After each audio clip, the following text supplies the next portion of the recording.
Hey, this is Tova Martin talking for the Litchfield Garden Club, and we're doing a tour of the Litchfield Garden Club's 100th anniversary tour of Litchfield Gardens. Chestnut Hill Gardens at the top of a hill in Litchfield County. What an ideal location. And what gardeners these people are. These gardeners do it all themselves. They really do. I mean, they start these plants from seeds and or cuttings, or they also plant some glorious things. Here we have a dogwood, we have an rhododendron underplanted with lamium, we have hostas, and we have painted fern.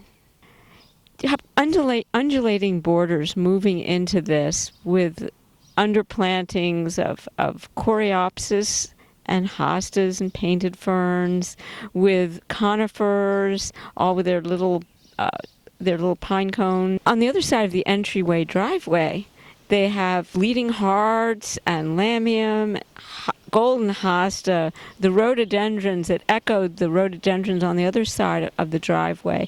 Looks like deciduous azaleas, large, old deciduous azaleas with Japanese maple. They have fruit trees. I understand they have peaches and just about everything. Not only that, but they've timed their peaches so that they have early, mid-season, and late. They're eating peaches throughout the summer.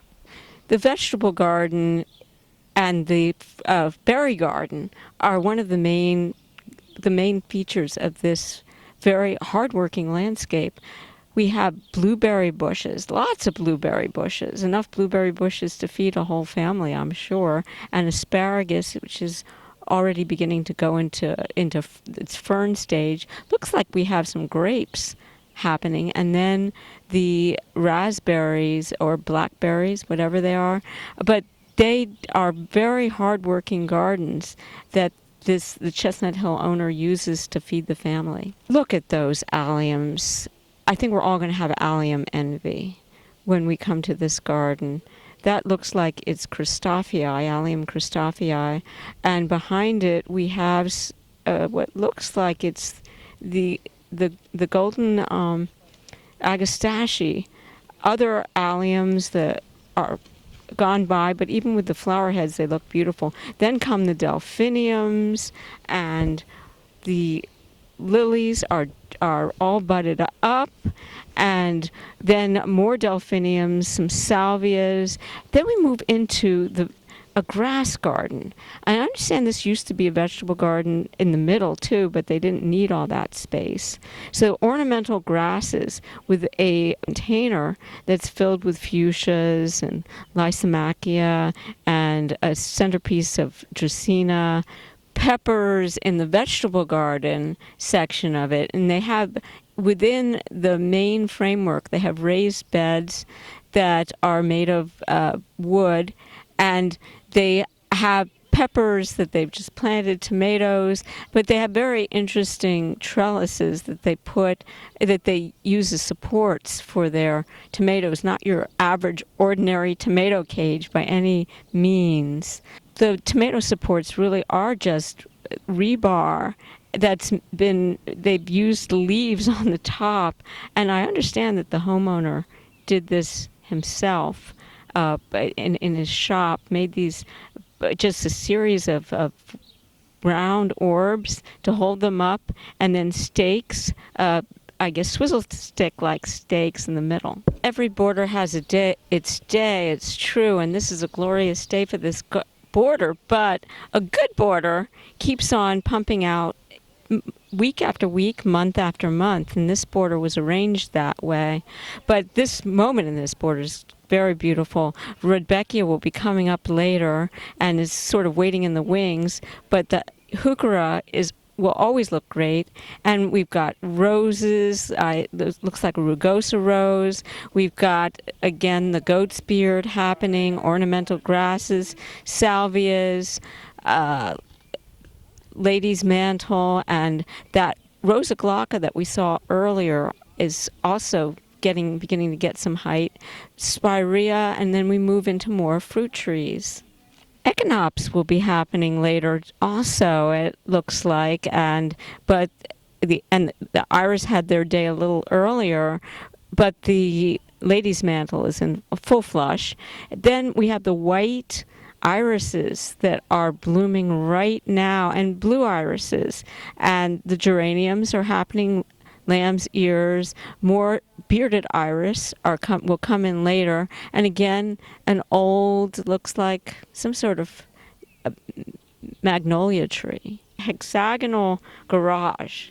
Everybody needs a hexagonal garage in their life, right? With an espaliered fruit and Lonicera honeysuckle on the edge, and you can see over to the garden with the alliums and the many herbs, the agastache further over. You're wondering where it all begins, where all these seedlings begin. Well, they begin in these solar windows, these large panel. This property was started in 1982, which was very, very early solar usage, and these windows support a lot of seedlings in the spring. Underneath there are Chamaecyparis plants and looks like mugo pine. Creativity. Take your ivies and just let them drape on Gothic window that they've put on the back porch under this shaded latticework seating areas where you could just sit and enjoy this beautiful garden, because that's what you need to do. You need to stop and look and enjoy all the beauty that you've made, and these homeowners have thought of that. And they have their troughs on the wall. Notice that they're set up on bricks, so they're not sitting directly on the wall, so they have drainage. And then they have in the garden that goes off of this garden, they have a little square garden with a fountain, and the fountain music is playing to us always, so it's very tranquil here. And also you hear the birds singing. So there's lilies, and then a rose that is climbing on the arbor, probably one of the explorer roses. And then that wonderful tapestry hedge. Now that's a very interesting concept, to take different conifers, it looks like a lot of Chamaecyparis, but probably other things too, and weave them together in a color blend hedge. Then in the middle is the fountain. Around it is an herb garden with lovage and chives and all sorts of plants in bloom. I see some fennel here, comfrey toward the back. So it's really a traditional four-square herb garden with the element of the fountain in the middle. Sundial is the traditional feature, a traditional feature in an herb garden, and they have one on granite, which seems to me very appropriate for a Litchfield garden. In these squares, they have many different themes of edible plants, salad burnet, they have oregano, they have the cooking sage, lovage, chives. How do you like her hairdo? Very appropriate. And the fennel in this garden, this one has a lavender edging, fennel and oregano, lemon balm, and many different types of, it looks like peppermint here in this garden. So these are all things that you can use. A latticework trellis leads into the herb garden, which seems to be very appropriate. And you know how hard it is to grow climbers in Litchfield County, and yet they found a climber that really works, probably one of the explorer roses, but it's going gangbusters in front of the Japanese maple that is deep burgundy behind it and really lets it pop. Places to eat in the garden, the common theme of all these gardens in this garden club tour, the common theme is that they enjoy their gardens. They find ways to be in their gardens. They have their patios, they have their places to eat, their ovens in the gardens. And so thank you very much for visiting the Litchfield Garden Club tour, and what a triumphant day it is.